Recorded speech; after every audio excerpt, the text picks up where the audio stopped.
Oriente, Turchia, Istambul, Galata.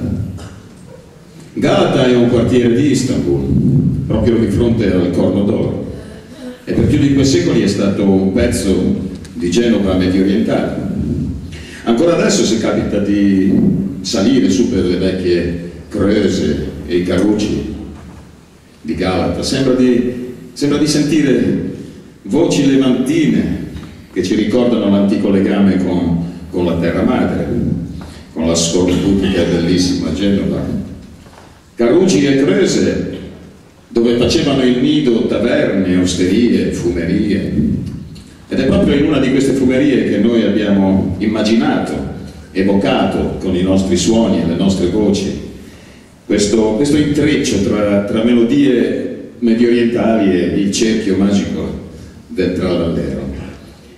La più famosa di queste fumerie si chiamava Erzurum e noi vogliamo ricordarla così.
Wow.